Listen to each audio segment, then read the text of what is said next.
రాజకీయాల్లో గెలుపొందటమే కాదు, ఆ పదవిని గెలిచిన తర్వాత అయినా, ఓడిపోయిన తర్వాత అయినా కూడా, గెలిచిన తర్వాత అయితే ఆ పదవిని కాపాడుకోవాలి, ఓడిపోయిన తర్వాత అయితే క్యాడర్ను జారిపోకుండా కాపాడుకోవాలి.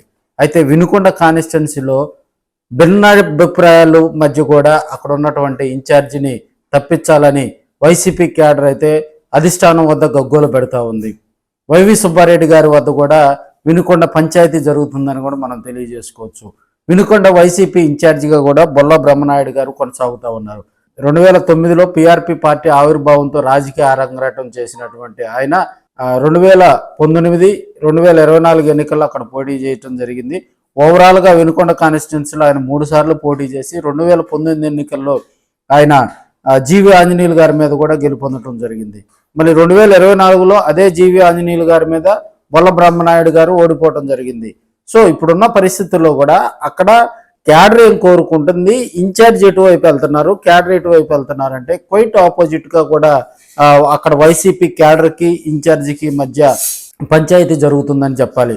2019 ఎన్నికల్లో కూడా ఆర్థిక వనరులు ఎక్కువగా ఉన్నటువంటి వినుకొండ కాన్స్టిట్యున్సీలో ఆయన చేసినటువంటి కొన్ని విపత్కర పరిస్థితుల దృష్ట్యా క్యాడర్ కూడా దూరమైందని చెప్పాలి.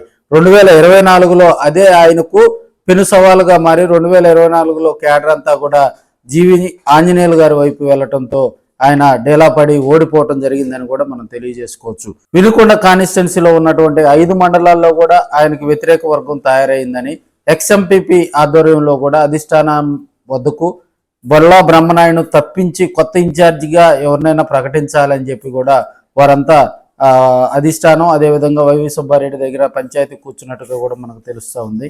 నియోజకవర్గంలో ఉన్నటువంటి ప్రతి మండలంలో కూడా వ్యతిరేక వర్గం బొల్ల బ్రహ్మనాయుడు గారికి అక్కడ వాళ్ళందరూ విభేదిస్తున్న తరుణంలో జగన్మోహన్ రెడ్డి గారు అధిష్టానం తీసుకునేటువంటి ఆలోచనతోటే ఆయన రాజకీయ జీవితం కూడా ముడిపడి ఉందని కూడా మనం తెలియజేసుకోవచ్చు.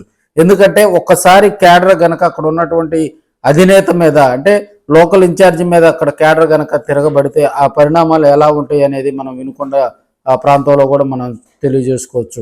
మాస్ లీడర్గా మంచి విజయం అందుకున్నటువంటి బొల్లా బ్రహ్మనాయుడు 2024లో క్యాడర్ను పట్టించుకోకుండా అక్కడ ఉన్నటువంటి ఆర్థిక వనరులు అదేవిధంగా వైసీపీలో ఉన్నటువంటి ఆ విజయ అవకాశాలను అందుకోకుండా అక్కడ ఉన్నటువంటి క్యాడర్తో మమేకం కాకుండా తను ఒక స్ట్రాటజీతో ముందుకు పోవడంతో డేలా పడ్డ సందర్భాలు చూస్తూ ఉన్నాం.